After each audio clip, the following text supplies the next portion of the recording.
Good morning. My name is Marcia Stromgren with Just the Facts. And today we have in the studio Harry Welty. He's a school board member from the 709 School District. Welcome, Harry. It's good to have you here this morning. Marcy, it's always a pleasure to be in your presence. Well, thank you, Harry. Harry, what are you at large or are you in a particular district? Well, explain your position on the school board and how long you've been on the board? Well, I haven't been on a post office bulletin for a long time, but in an electoral sense, I'm at large and represent the entire school district, Marcy. Okay. And we know, Harry, that you have been on the board in the past. This is not your first Run-in with the law? with the powers that be. So right. I want you to give me just a little bit of background about that and yourself before we get started. Well, I got elected to the school board after 3 attempts. Finally, in 1995, I began serving in the January of 1996. So I served until January of 2004. That was 8 years. I got on the school board after a period of crisis. We had 5 superintendents of school in 5 years, and things settled down a little bit, except that one of the first big decisions that I made in 1996 was to allow a charter school into the community. And you can see that 20 years on, there's still a bit of a controversy concerning charter schools. We had many other crises that went on, and the charter school went to the back of the bus, so to speak. Shortly after I got off the school board, we had a new superintendent who thought it would be a good idea, and his board agreed with him to spend what ended up being $500 million on brand new facilities. And in a position of some powerlessness, I helped organize an organization called Let Duluth Vote, which said, you know, if you're going to have a $500 million plan, you should have a public election. And the school board of that era decided not to do it. I maintain that we have lots of problems today, largely as a result of that, including the loss of students. And now we find ourselves in some financial difficulty with a bunch of facilities that we were supposed to sell to finance the Red Plan, and they haven't been selling. And so that's where we find ourselves today. Will we accept $14 million for a building that's worth about, property that's worth about $6 million? And as we know, the answer seems to be no, we won't. And that's quite a history when you figure that, yes, indeed, the Red Plan has been the problem, and I've been on this since 2008, worked with you in the Let Duluth Vote era, so have had my feet wet for a long time on this issue, and it has not gotten better. It has steadily gotten worse. Could you just give the public a little view of charter schools? There's so much misinformation in the public's eye right now, and I think it would be good to clear that up. It's my understanding, correct me if I'm wrong, that charter school actually was being operated out of the old Central High School when it first began in Duluth. Well, that's true. Down on the very first floor, on the bottom floor, the first Edison School had a whole lot of kids that were there. And so in other words, that old administrative building actually had the pitter-patter of children's feet coursing through it for a short time before eventually they moved over to a little bit more comfortable area, which included the Kenwood School, which was vacant at the time. So, excuse me. Yes. So, and this is something that I brought up not too long ago, that was the North Star Academy. Correct me if I'm wrong. North Star Academy. Maybe that wasn't the name at the time, but it was the lower grades. Just what, 1 through 6 or kindergarten through 6? That's right. They actually had 2 facilities. They had the old Kenwood School, which was K through 5, okay, which I think matched the condition in the Duluth schools at the time. Okay. And then they had a 6, 7, and 8 facility, which they rented from a church that had purchased the the old Washburn School. So that's where their middle school arrangement was. Okay. They also have a campus on the western side of the city. They do. In an old Catholic, the diocese building. It was an old school for the Catholic Church. The history that I have for it is that the Good Shepherd, I think it was the Good Shepherd Church, was going to have a school, and I think that the baby boom ran out of kids, and so the building was sitting unused as a school, and that became the western branch of the DPSA. Okay, so the beginnings of the charter school was back in the 90s. We authorized it. We had a request for proposals from charters in 1995 or 1996. They were very new at that time. There were only a few of them across the country, only a handful in Minnesota, which was the first state to have them. And they set up shop in 1997, and so they've been operating since. So next year will be their 20th year. So nothing new in the community. And so the reason for the upper grades has been at the bequest of the parents. They have been wanting their children to continue in the charter schools. There must be a reason for not wanting to put them into the 709 school district or have them go in other directions. And so the parents have requested, and the board has done their very best to comply, to fulfill that request.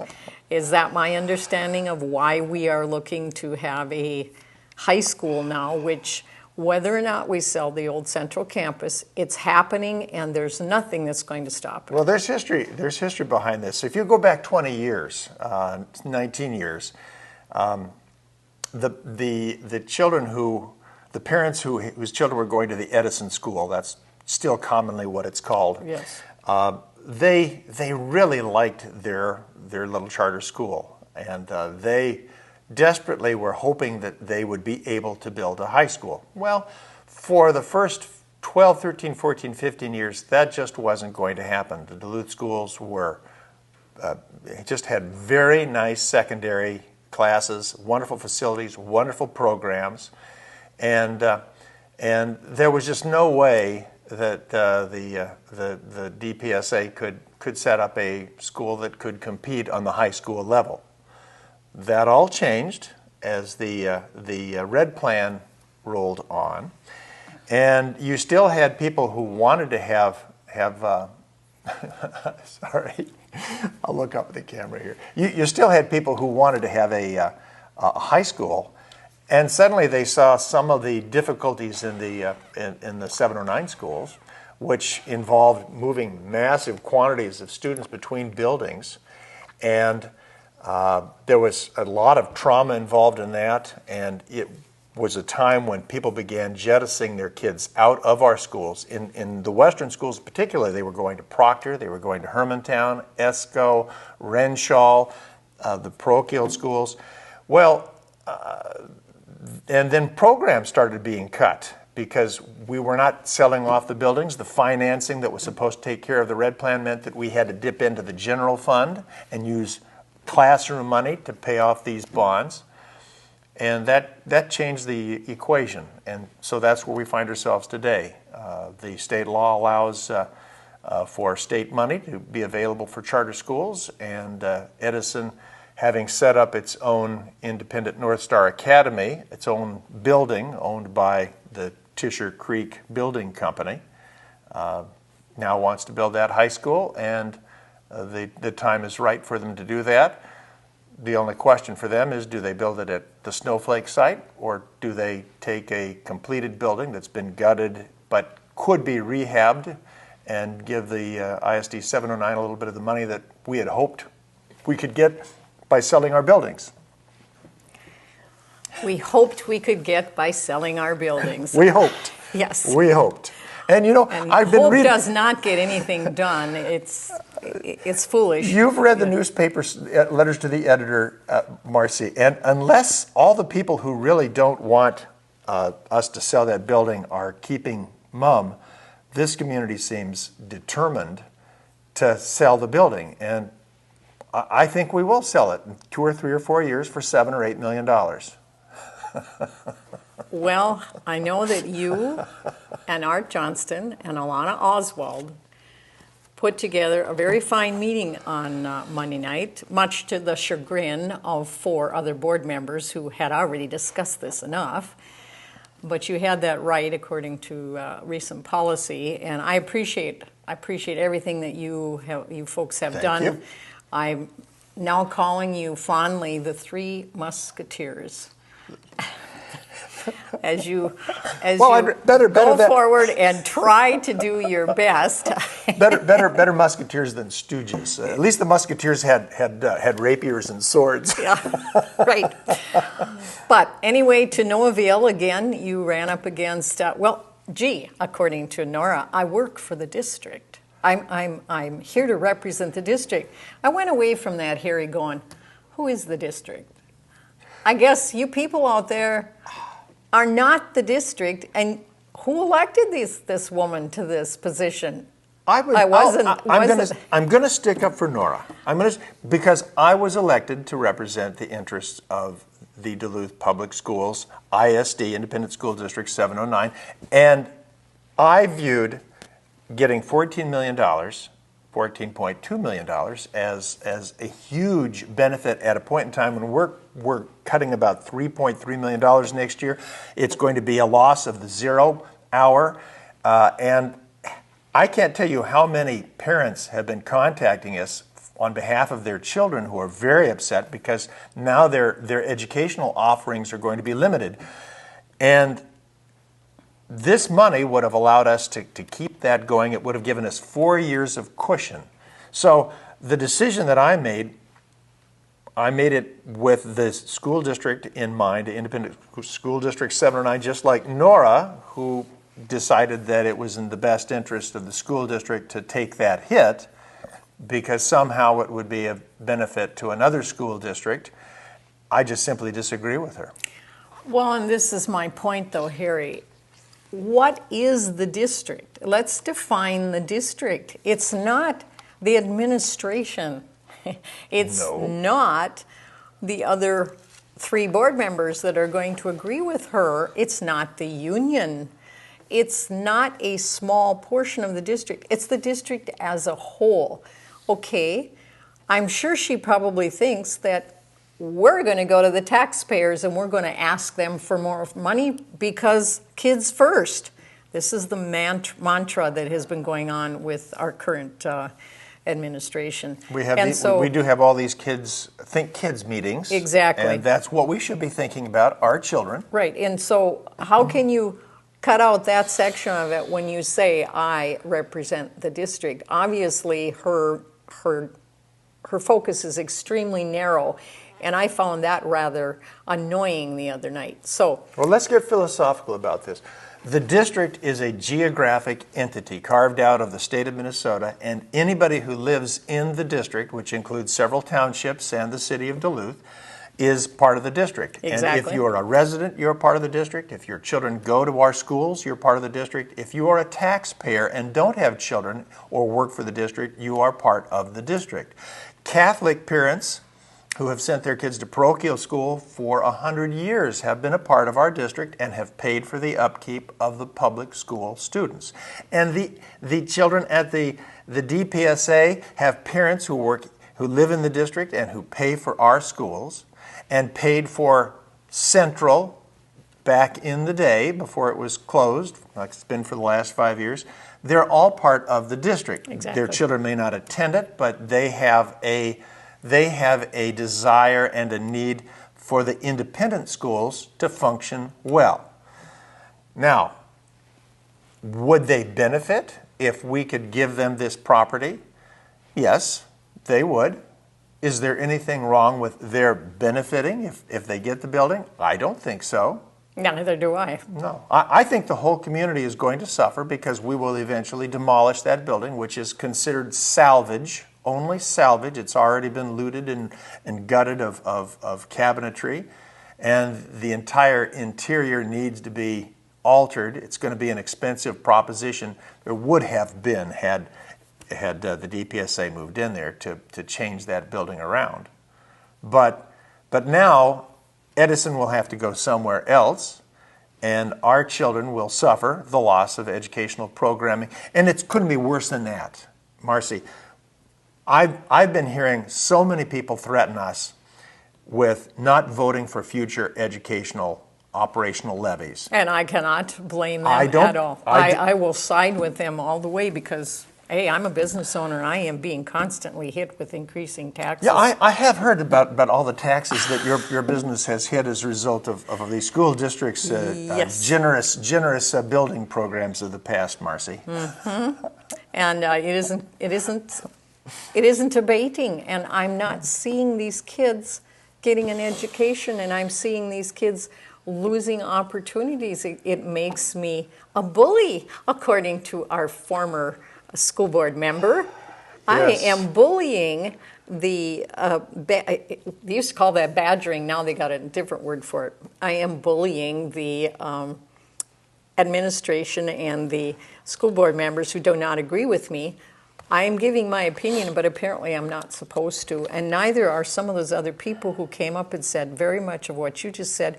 My child is going to lose an opportunity because you're cutting the 0 hour. Why don't you sell the building so that we can have the money for the programmings that you're cutting? I don't know how many people could have said it better. There were some very eloquent people there on Monday evening, people I've never seen before. And so...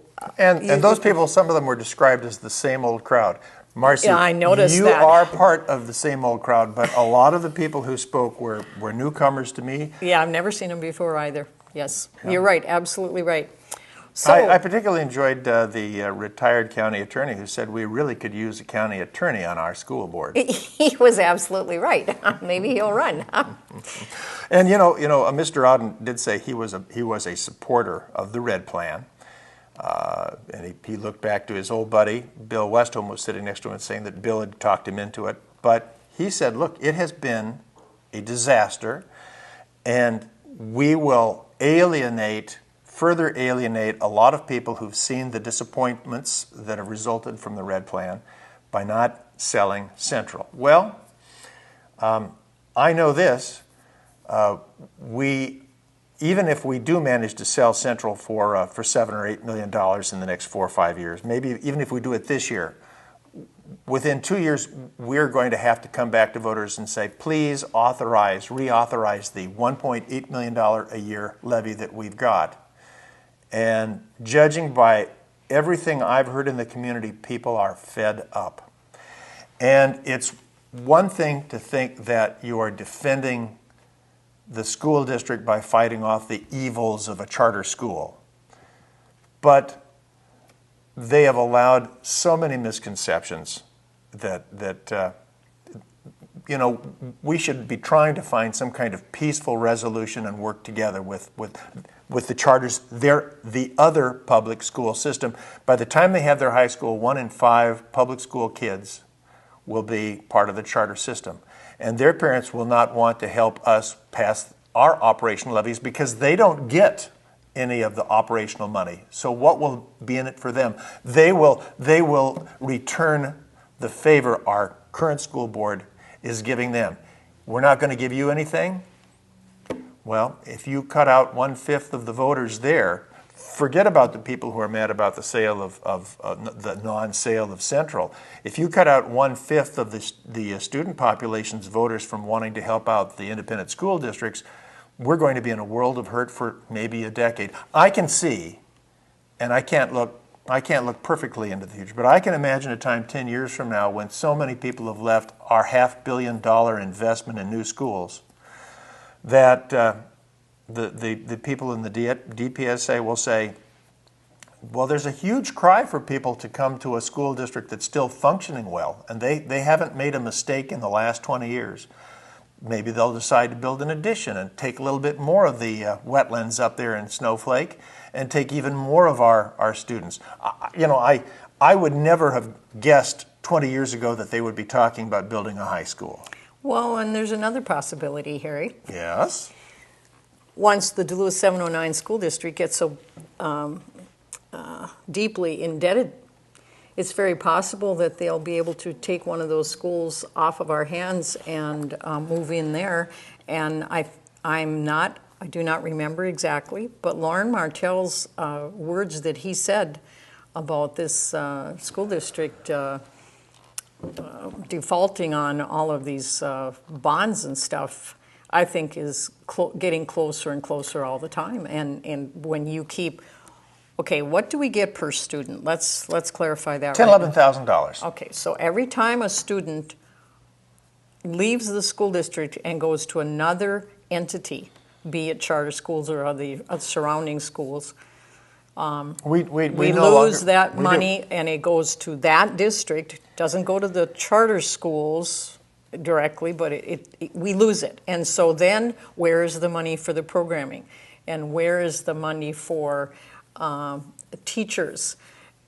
Where is the money to take care of the buildings properly? Where's the money to pay the bankers who lent us the $500 million we needed to build the Red Plan? Now, we're partly through the payment period, but I think there's still $300 million or so that needs to be paid off. Well, if we lose 1,000 or 2,000 students, well, those bonds still have to be paid off. Exactly. And we will be raising taxes to pay off bonds on buildings that have gotten emptier and emptier and emptier because we did not get the resources we needed to keep people in our schools. And the people still love our schools. Although I've been hearing more and more parents say, nobody listens to us. We've got rubber mulch we're worried about. We've got hair lice. We don't think people are taking care of that issue. And now you're taking away school programming, and you are turning your nose up at $14 million for a building worth half that. Well, in addition to my old alma mater having 24 teachers not sign because they were concerned about losing their jobs, but complaining that the students are coming to them with a 5th grade education from the middle school. I call it the Taj Mahal. It's the Lincoln Middle School. It is a beautiful school. Yes, it's like a Taj Mahal. As some people have told me, I thought it was a resort when I looked up on the top of the hill. But anyway, they're coming from the Lincoln Middle School, they're coming from Laura MacArthur, and they're coming from Stowe School.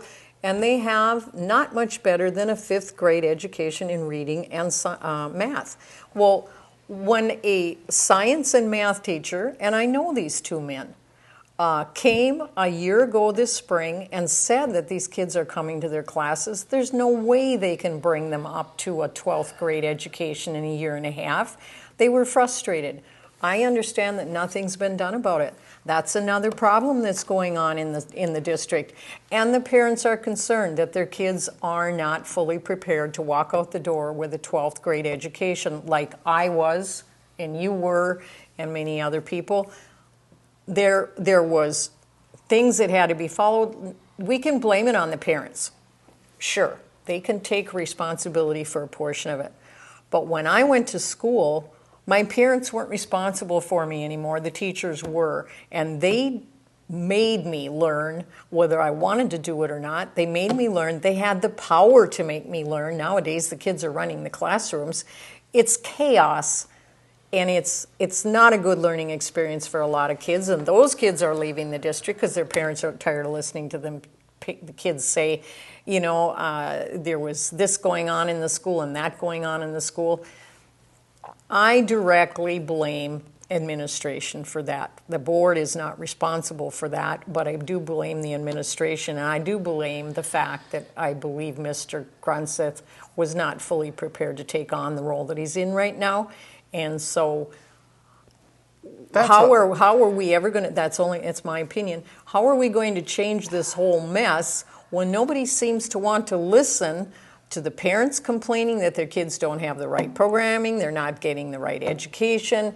The list of problems is immense, and there's no simple way to fix it, but we have to start listening to the public when they ask us to do something, as an administration and a board.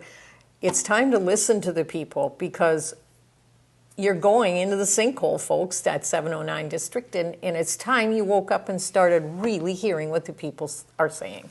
Is that something you agree or disagree with?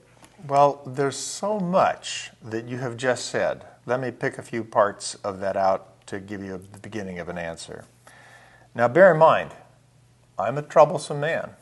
This school board censured me a little over a year ago because I told in my blog prematurely that we had just sold the Central High School for $10 million. Of course, that was taken away, but I got censured because I shouldn't have mentioned that. We all make mistakes. We do. Some of us make more mistakes than others.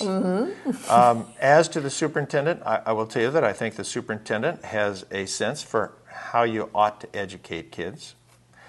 But when you talked about the powers that be, even though I've been on the board again now for just a little over 2 years, I'm more like the powerlessness that is. I've been joined by Alana Oswald, so Art, Alana, and I kind of form a minority so far. We're still new into the year. We're 4 months into it.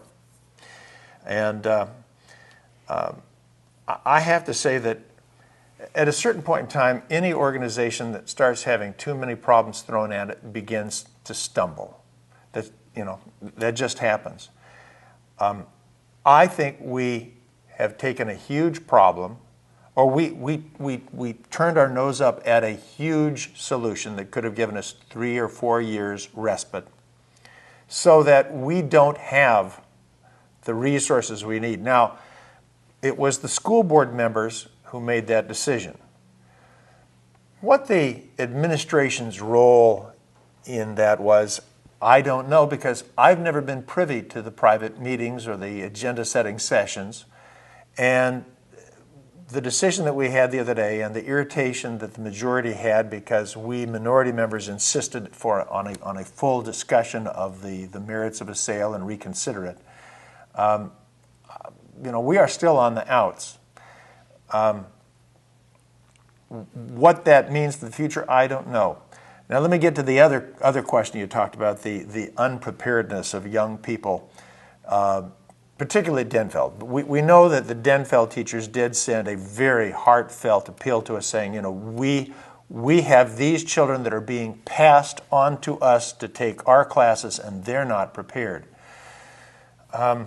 I think that some of that can be attributed to the mass movement of children in the early stages of the RED plan. I think it can be attributed to the fact that we have taken so much of the local levy, the property taxes that much of which used to go into the classroom. It's only about 23-24% of the overall budget. But in the old days when I was on the school board, most of that went into the classroom. We only had about a $2 million, $2.5 million that we were paying on old bonds. That's completely changed.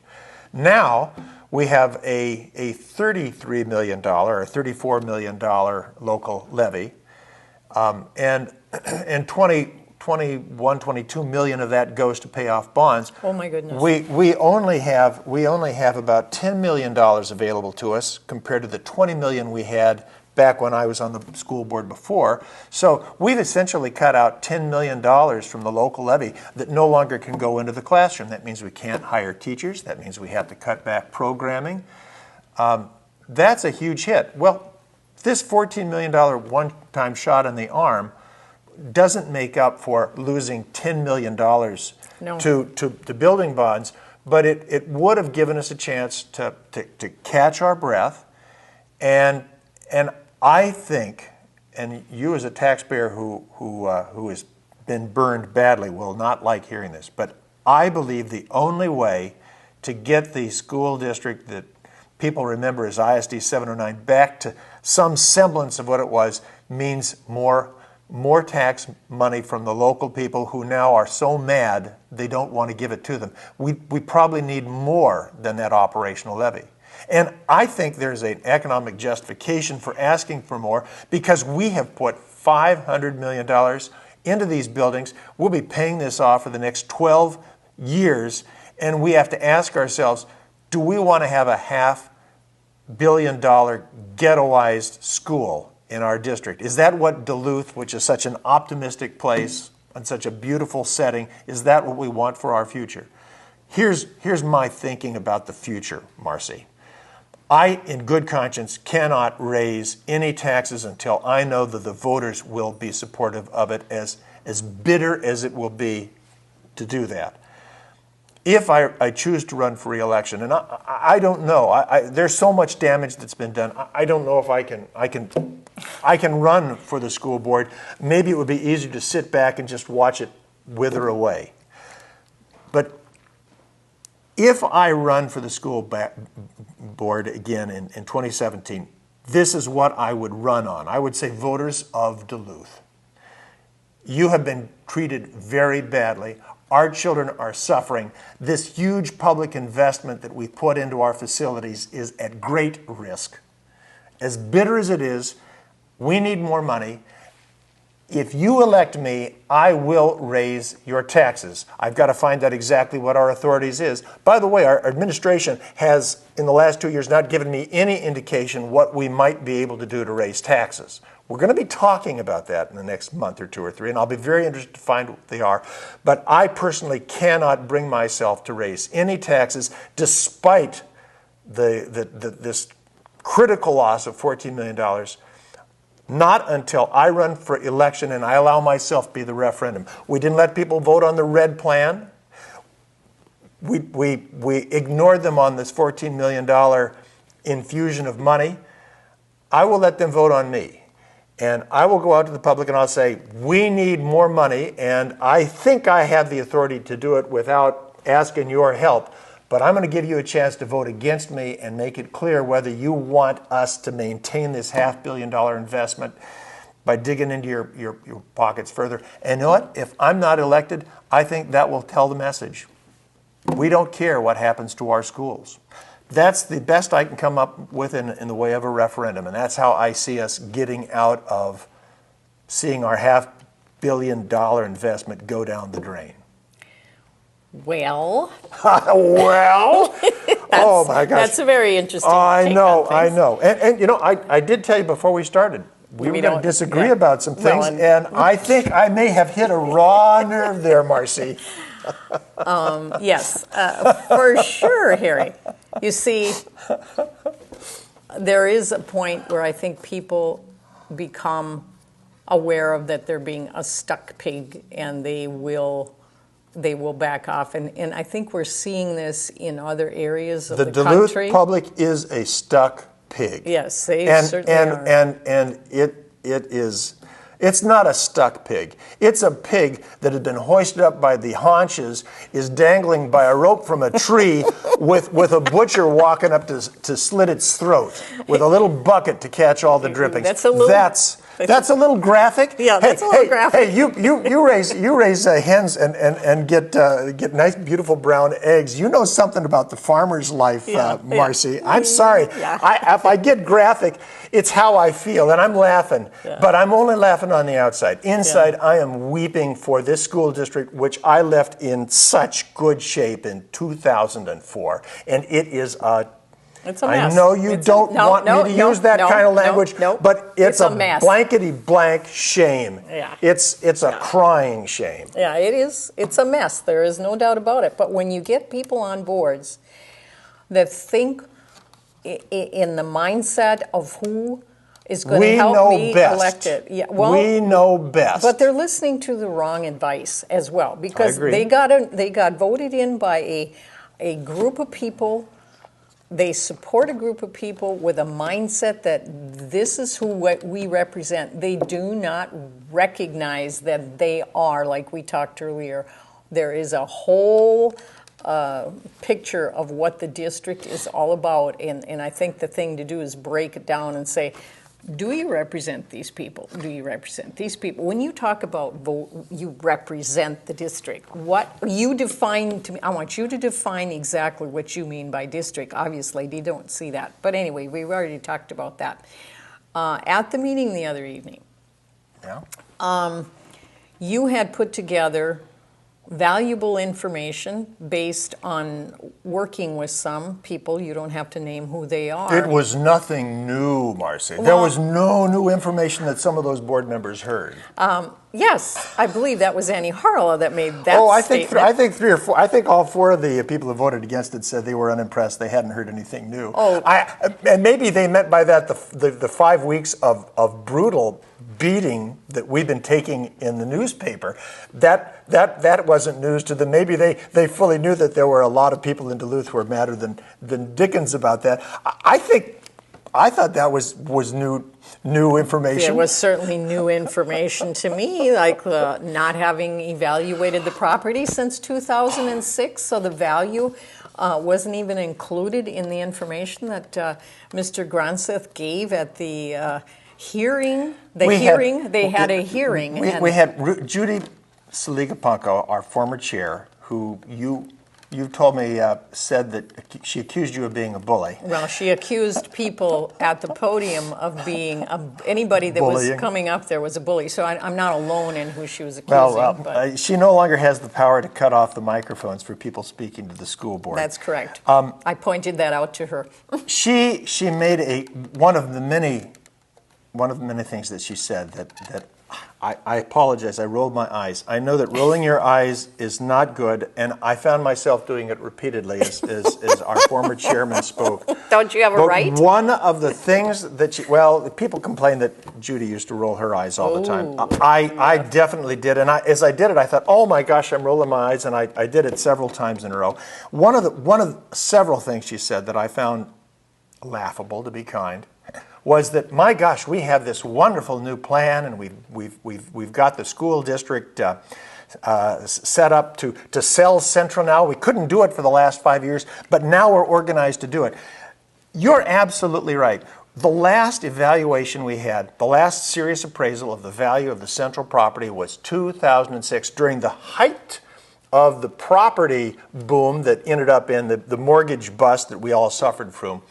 And what we learned were that 10 years ago, the appraisers said there is about $13.7 million worth of value in this if you can actually find somebody who wants the buildings. You probably can't. Frankly, the buildings themselves are not of any interest to anybody except somebody who might want to build a school. And since we won't sell it to a school, basically they are salvage. That means the only value that there is in that property is the land itself, $8 million. And oh, by the way, you've got to tear down those buildings. Right. And that may cost you, Carrie Leiter, our facilities person, said, up to $2 million. So right away, you knock off $2 million from $8 million. We got a $6 million property, and I think that probably was verified when the people who spent $10 million, or who were going to, bought it with a little bit of time to reconsider. They reconsidered it, and they said, no, we're going to go build somewhere else, and they're building right down below me on London Road. 21st Avenue East and London Road. That's right. A much smaller parcel, and they're going to make money on it if they can find enough people to buy those to rent their rooms at $1,200 or $1,600 a year. I don't know if they'll succeed. $1,200 or $1,600 a month. A month. Did I say year? Month. Yes. Month. I'm sorry. Yes. I'm sorry. But I see building going on all over this town, and I'm not sure who's going to fill up those kinds of houses. I don't see anybody anytime soon building housing up on the Central site with all this building going on. Oh, I do. Do you? Sure. You know who? Somebody that gets our money from the state or the federal government. Maybe. Like the report said, how much of that money how many of those properties have been subsidized by public monies? You know, that's very funny because that was not funny to me. That was pathetic. That's very ironic then. Yes. Chair Murneke, another one of our chairmen, he has said repeatedly, it is so important for us to get that property on the tax rolls. I'm tired of it being a school. And of course, if it goes to the DPSA, the Edison schools, it's not going to be on the tax rolls, which it wouldn't, because our schools aren't on the tax rolls. Their public schools wouldn't be on the tax rolls either. But almost, well, we sold the property kitty corner to Old Central, the old #1 firehouse, for $500,000. That's all the TIF district. There's not going to be any public money on that for the next 30 years. Oh my goodness. And the report that you were referring to before pointed out all these TIF districts. For the next 30 or 40 years, there's not going to be any taxes on a lot of these properties, and almost certainly somebody buying the central site wouldn't be having to pay any property taxes because they would probably be awarded a TIF too. We have a lot of TIFs. I remember my old pal, Senator Jim Gustafson, grousing about all the TIF districts that we were setting up in order to buy these people's development in our city. And the other thing that I find very ironic is that Representative Simonson authored a bill which would not only add to the TIF thing, but would mean that any developer wouldn't have to pay sales taxes on anything that they would construct on that site for the next 3 years or so. So there is absolutely no taxpayer value in anything that we seem to be likely to have built on the central site.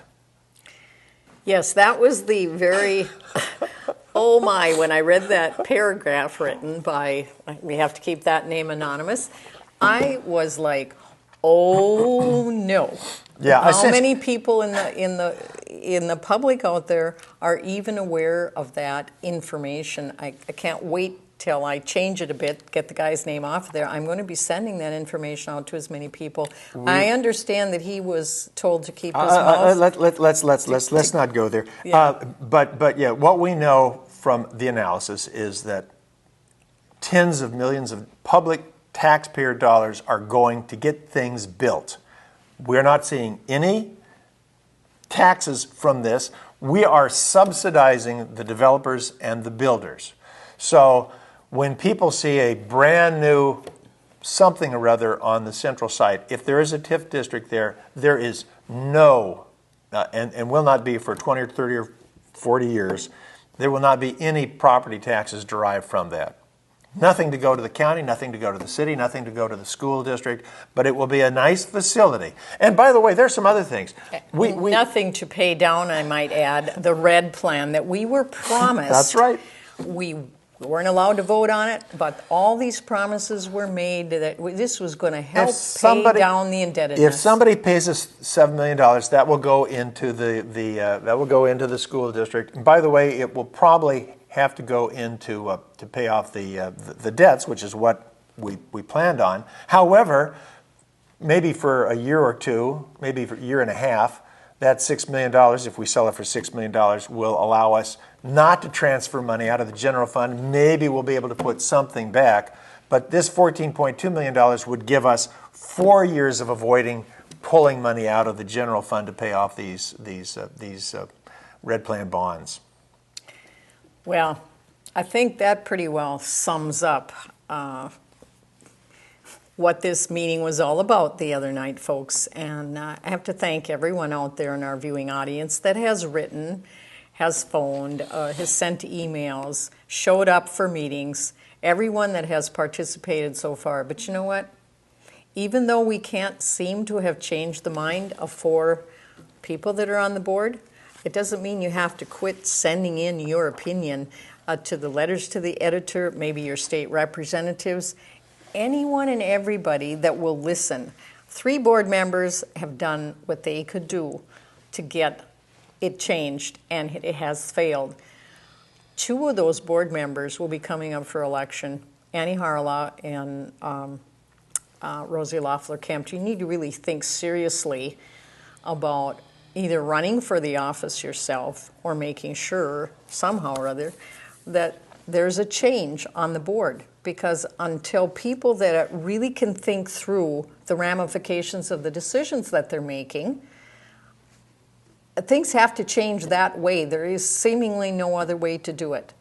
And if this school district is going to survive, yes, indeed, us taxpayers are going to have to be stuck again, but that doesn't mean I'm going to like it, and it doesn't mean I won't fight against it, because you can only afford to pay so much out of a business. And we have homeowners that are retired. We're in that generation ourselves where we're getting close to retirement, and the money is not coming from any place really. And when you keep taxing these businesses to the point where They have to cut back. That means there's not as many employees. They aren't going to give as many services. There's a ramification of all of this extra taxing, extra taxing. So Marcy? something has to change, and I think it's got to start with the school board. It has to go to the administration and get some people in there that really know what they're doing when it comes to making decisions, because the school district is a business, and it should be run more like a business than what it's been doing. Marcy, now, I don't know if this is part of the 2-minute warning that we have on this. Or No, we still got some time. Okay, then Yeah. I do need to have a disclaimer here. Okay. I am not here to urge people to replace my colleagues on the school board. I told Chair Harla. I get to do that. You get to do that. These are good people. They're not bad people. I've enjoyed. It's been a great improvement over the recent school board. We've had 3 retirements, and there's been an attempt to be more transparent. There was a little hitch in that at the beginning of the meeting because it wasn't clear whether the agenda and the resolution we sent in would be accepted. Ultimately, it was. And there was a bit of wrangling over that. There was wrangling over that, and that's worthy of comment. And I will mention my blog, www.lincoln.com, lincolndemocrat.com. You might want to visit if you want to engage in the most voluminous blog in the universe. I think I read the other day that War and Peace is 560,000 words, and years ago I deduced that I had already crossed $3 million, or 3 million words complaining about the Red Plan, and I'm probably up to 5 or 6 million, so it's probably 10 times bigger than War and Peace. But you can always put in the words you're curious to research: Harry Welty, Annie Harla, Marcia Stromgren, Superintendent Gronseth. You can put any of those in. You can find out how many 100,000 words I've written about the various people that I've written about. But I'm not here to advocate that people replace the school board. And school boards change slowly every 2 years, unless you've got a school board that takes advantage of this oddball law that says, oh, you find somebody disagreeable, you can get rid of him with a majority vote, which our school board spent $200,000 attempting and failing to put to use. I know, and I've always said since I got on the school board a long time ago, if we can't be passionate about our children, what can we be passionate about?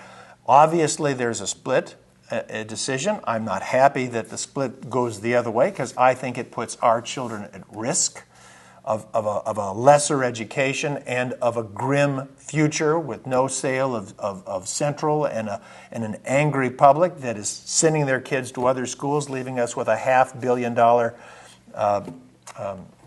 folly. But the people on the other side were elected. If the public did not ask them these sorts of questions, I don't think we were anticipating that there was going to be an offer of $14 million by we Edison. couldn't foresee that. It wasn't a part of the recent election, although I do recall that the election before that, when I was elected in 2015, people were asking us if we would be willing to sell Central to Edison. And I do recall that both Annie Harla and Rosie Leffler-Kemp more or less punted on that and didn't tell us what their views were. I will also confess that at the time, I was hoping that if I could get on the school board, I could approach Edison's people, the school board would approach them and try to find some way of making them more comfortable with sending their kids to the ISD 7 or 9 schools. And having a working relationship. That hope of mine and Art Johnston's was completely sidetracked by a year and a half of trying to decide whether Art Johnston would stay on the board. There was no time to talk about anything having to do with Edison. And I do think that focus on an internal war was terribly destructive, and one more reason why Edison took a look at our school district and thought, well, maybe it's time to build a new school. So my hope of trying to make the DPSA crowd happy with our schools so that this idea of a new school would be put on the back burner, that failed. Well, now it's a new circumstance. And now, although I was resistant to selling the building, it's not for Edison that I want to sell it. As I said, I'm trying to sell it for ISD 709, our children, our families, to prevent the exodus and to prevent a financial catastrophe, which is imminent. Oh, I don't disagree at all. It definitely is imminent. So let's go back to at the very beginning of the meeting. This was to be a meeting that you and Art and Alana called, and you had set up the agenda and brought in the information and so forth and so on. And right away we get there and we have to look at, let's see now, there's 2 agendas here. I picked up these papers. Do we take the agenda that the 3 people who called the meeting, or do we substitute it because our policy says that the chairman gets to choose the agenda and apparently can also choose the resolution? I'll give you a little background detail on this. I had spoken with Chair Harla on Friday, and she had explained that she was going to change things around, and I had hoped that we would have a chance to talk about this, but her explanations to me were somewhat muddled. We did not communicate until Monday night. I did not know when I walked into the meeting whether we were going to have a huge fight over whether we accept the agenda that was mailed out under state statute with our resolution on it that presumably would stand because the state statute says that 3 board members can set up a meeting to talk about the interests on their part, or whether mere school district policy allowing the chair to change all that and set the policy would be in order. Now, I still do not know what the intention of the 4 was when we walked in. What I know is the newspaper said that we had 24 minutes of wrangling about what we were supposed to do. I did not know until just before I offered an amendment to remove one of the things on our original agenda and got a unanimous vote on it that, the other side is willing to accept the agenda that we set out. Had we known that at the very beginning, we could have gone right into public comment and not had 25 minutes of awkward fussing around about what exactly we were going to be doing. That's a communication issue, and so there was a failure of communication that ended up causing 25 minutes of delay. We then had public comment, and it was a comment that was far more informed than the comment we'd had back, I think was March 22nd over at the Lincoln Middle School. April. So it was April. Yes. April. Mm-hmm. Time flies. Yes. When you're having fun. Yes. Well, I think there again, just defining this a little bit, if you were setting up the meeting and you had sent out all the information and they received the information, shouldn't have been, in my understanding, I would have called you up, Annie Harla, as the chair, speaking on her behalf momentarily here. I would have called you up and said, well, I see you have an agenda here, but I understand that to be my responsibility to set up. That would have cleared it up and straightened it out and saved 24 minutes, don't you think? Well, except that up until we finally decided to let the minority have the agenda that they had sent out, Did they send you the agenda, or you? I don't know that I ever got the agenda they had in mind. I got bits and pieces of stuff that. But it seems to me you said you sent the stuff to them ahead of time. So at that point, someone should have called you and said, "Why are you setting the agenda? That's my job." And then you could have discussed it. Communication is from both sides. It can't be just only from one. It's a two-way street. Yeah. And we could have gone directly into our agenda, and it probably wouldn't have changed anything at all, other than we had this very testy, awkward discussion about what was going on, and we did not know from the majority side. And the majority is a majority. If they had decided to take a vote on the agenda that I think would have been illegal, the one that they had in mind, they could have won it. And then the question the minority would have to have is, do we want to dig into our pockets and sue the school district and have another war like the one we had over Art Johnston 2 years ago? So maybe it seems that things are a little bit more congenial, but they are. The undertone to me is they have the power and they're going to direct the traffic whether you like it or not, and so then it causes this friction that's there. At least it's obvious to us in the audience. I'm going to give you a little history. When I was first on the school board, George Bollich, my old colleague, made a comment after I defeated him for the chairmanship as I started my third year, and it was sort of a sour grapes comment. He said, Harry Welty, even though he's the chair, he only has one vote like all the rest of us.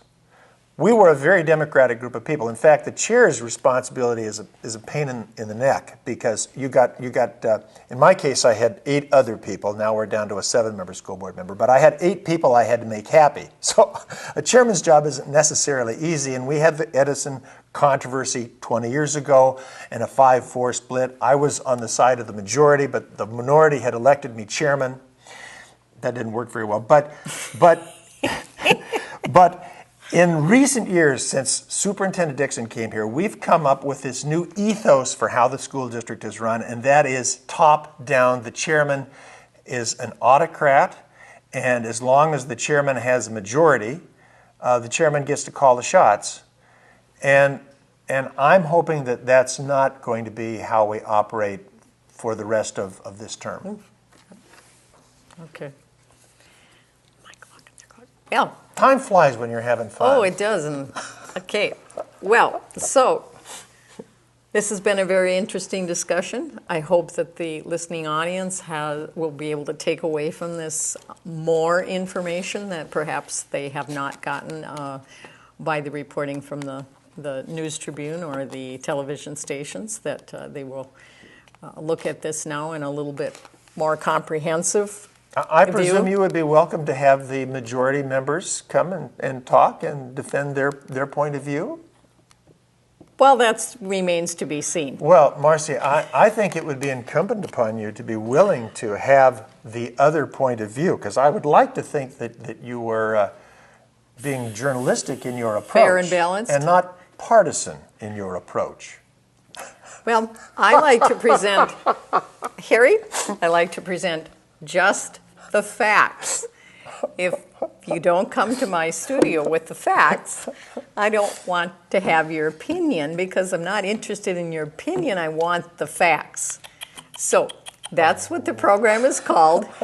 And so thank you for tuning in today, folks. It's not just your facts, though. No, it's the facts of what is going on. Okay. Harry, thank you for coming in today. It's been a pleasure. It's been very interesting. It's been fun. I had a good time. Thank you. Have a great day. Bye now.